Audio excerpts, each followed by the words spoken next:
গৃহশিক্ষক YouTube চ্যানেলে সকল ছাত্রছাত্রীদের জানাই শুভকামনা। আজ আমরা এই ক্লাসে মাধ্যমিক ভূগোলের তোমাদের স্কুলের প্রথম পরীক্ষার জন্য বেশ কিছু গুরুত্বপূর্ণ ম্যাপ পয়েন্টিংয়ের বিষয় নিয়ে আলোচনা করব।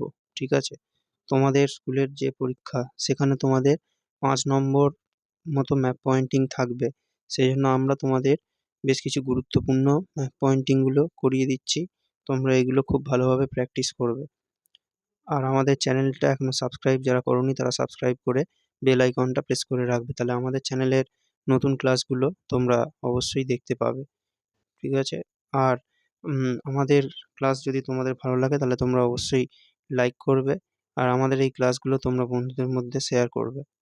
ঠিক আছে? তাহলে আমরা প্রথমে মাধ্যমিকের 2017 সালে যে ম্যাপ পয়েন্টিং ছিল সেইগুলো নিয়ে আলোচনা করব। প্রথমে যেটা ছিল 2017-তে সেটা হচ্ছে নীলগিরি পর্বত। এই নীলগিরি পর্বতটা কিন্তু আমাদের ভারতবর্ষের ম্যাপের একদম নিচের দিকে মানে দক্ষিণ দিকে। এটা আমাদের এই কেরালা এবং তামিলনাড়ু রাজ্যে এই জায়গাটায় এটা হচ্ছে আমাদের নীলগিরি পর্বত। ঠিক আছে? এখানে পর্বতের মতো চিহ্ন দিয়ে দেখানো আছে। এরপরে যেটা আছে সেটা কি? সেটা হচ্ছে যে তাপ্তি নদী। তাপ্তি নদীটা এখানে দেখা যাচ্ছে। এই জায়গাটায় আমাদের এই যে এইটা হচ্ছে আমাদের তাপ্তি নদী। এটা কিন্তু পশ্চিম বাহিনী নদী। এজন্য আমরা পশ্চিম দিকে তীর চিহ্ন দিয়ে দেখিয়ে দিয়েছি। ঠিক আছে?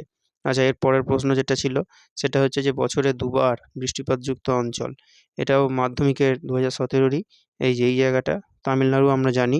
এখানে বছরে দুবার বৃষ্টিপাত হয় বা করমণ্ডল উপকূল এটা দিয়েও প্রশ্ন আসতে পারে এই জায়গাটা। ঠিক আছে?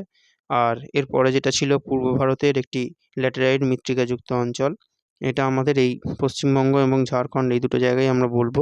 ঠিক এই জায়গাটায় আমরা আলাদা আলাদা চিহ্ন দিয়ে প্রত্যেকটা কিন্তু আমরা আলাদা আলাদা চিহ্ন দিয়ে দেখিয়েছি। ঠিক আছে? তাহলে এই হচ্ছে আমাদের পূর্ব ভারতের একটি ল্যাটেরাইট মৃত্তিকাযুক্ত অঞ্চল। ঠিক আছে? আচ্ছা, এরপরে আমরা 2018 সালের যে ম্যাপ পয়েন্টিংগুলো করিয়েছি সেইগুলো আমরা দেখে নেব। ঠিক আছে? এখানে আমরা যেটা করিয়েছি সেটা হচ্ছে যে প্রথমে যেটা আছে সেটা হচ্ছে শিবালিক পর্বত। ঠিক আছে? এটা আমরা একদম আমাদের ম্যাপের ওপরের দিকে চলে যাব। আমাদের কাশ্মীর যেখানটায় আছে ঠিক সেই জায়গাটায়। কাশ্মীরের ঠিক নিচে আমাদের হিমাচল প্রদেশ যে এখানে আর হিমাচল প্রদেশ ওই জায়গাটায় হিমাচল প্রদেশ এই যে এই জায়গাটায় আমাদের এখান থেকে এখান পর্যন্ত যে জায়গাটা এটাই আমাদের হিমাচল প্রদেশ আর উত্তরাখণ্ড। এটাই আমাদের হয়ে যাবে শিবালিক পর্বত এতটা বিস্তৃত। ঠিক আছে? এতটা জায়গা নিয়ে আছে। এরপরেরটা কৃষ্ণা নদী। কৃষ্ণা নদী দক্ষিণ ভারতের একটা নদী। আমরা আবার ম্যাপের নিচের দিকে চলে আসব। ঠিক আছে? এই যে এই জায়গাটা এইভাবে কৃষ্ণা নদীটা ঠিক এদিক থেকে গিয়ে এইভাবে বয়ে গেছে। ঠিক আছে? আর এরপরে যেটা আছে সেটা কি? সেটা হচ্ছে যে ভারতের শুষ্কতম অঞ্চল। এটা একটা খুব সহজ জিনিস। মানে শুষ্কতম মানে যেখানে বৃষ্টিটা একদমই হয় না। তাহলে ভারতের মধ্যে বৃষ্টি হয় না কোথায়? সেটা আমরা জানি মরুভূমিতে।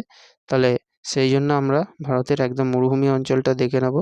এই যে এইটা হচ্ছে আমাদের ভারতের শুষ্কতম অঞ্চল আমাদের উম রাজস্থান। ঠিক আছে? আর এরপরে যেটা আছে সেটা হচ্ছে কি? সেটা হচ্ছে যে ভারতের একটি লোহিত মৃত্তিকাযুক্ত অঞ্চল এটা। এটা প্রশ্ন ভারতের লোহিত মৃত্তিকাযুক্ত অঞ্চল। এটা আমাদের একদম ভারতের পূর্ব দিকে এই যে জায়গাটা যেখানে আমাদের মণিপুর, মিজোরাম এই রাজ্যগুলো আছে এইখানে আমাদের। আর আমাদের এখানে ত্রিপুরা রাজ্যটাও আছে এদিকটায়। এখানেই আমাদের হচ্ছে ভারতের একটি লোহিত মৃত্তিকাযুক্ত অঞ্চল। ঠিক আছে? তাহলে আমাদের ক্লাস যদি তোমাদের ভালো লাগে তাহলে তোমরা অবশ্যই লাইক করবে। আর ক্লাসগুলো তোমরা অবশ্যই বন্ধুদের মধ্যে শেয়ার করবে। আর আমাদের ক্লাস কেমন লাগছে সেটাও তোমরা কমেন্ট করে অবশ্যই জানাবে। আর যদি আরও অন্য কিছু তোমরা ম্যাপ পয়েন্টিং এর ক্লাস করতে চাও সে বিষয়ে তোমরা অবশ্যই জানাবে। আমরা চেষ্টা করব তোমাদের সেই রকম ক্লাস করিয়ে দেওয়ার। ঠিক আছে? আর আমরা আরও একটা কথা বলে রাখি সেটা হচ্ছে যে আমরা আমাদের চ্যানেলে এর আগেও ম্যাপ পয়েন্টিংয়ের ক্লাস করিয়ে রেখেছি। তোমরা সেগুলো অবশ্যই দেখে নেবে। সেখানেও তোমরা মাধ্যমিকের প্রত্যেকটা ম্যাপ পয়েন্টিংয়ের কিন্তু ক্লাস পেয়ে যাবে। ঠিক আছে? আর এরপর আমরা 2019 সালের যে ম্যাপ পয়েন্টিংগুলো ছিল সেইগুলো নিয়ে আলোচনা করব। 2019-এ যেটা ছিল প্রথমে সেটা হচ্ছে এই যে বিন্ধ্য পর্বত এটা দিয়েছিল 6.1। এটা হচ্ছে বিন্ধ্য পর্বত একদম ঠিক এখান থেকে ভারতের ঠিক মাঝখানে। এটাকে ভারতের একটা জলবিভাজিকাও বলা হয়। ঠিক আছে? কিছু কিছু নদীকে এটা ভাগ করে দেয়। আর এরপরে যেটা আরেকটা ছিল সেটা হচ্ছে 6.4 একটি বৃষ্টিচ্ছায়া অঞ্চল। এইটা হচ্ছে আমাদের একটি বৃষ্টিচ্ছায়া অঞ্চল 6.4 এইখানটা। ঠিক আছে? কোন জায়গাটা? এটা আমাদের শিলং, মেঘালয়ের যে রাজধানী শিলং এটা। এটা হচ্ছে আমাদের একটা বৃষ্টিচ্ছায়া অঞ্চল। ঠিক আছে? আচ্ছা, এইভাবে ম্যাপগুলো করে ফেলার পর তোমরা কিন্তু পরীক্ষায় আরও একটা কাজ করবে। আচ্ছা, আমরা প্রত্যেকটাতে কিন্তু নিচে লিখে দিয়েছি দাগ নম্বর দিয়ে।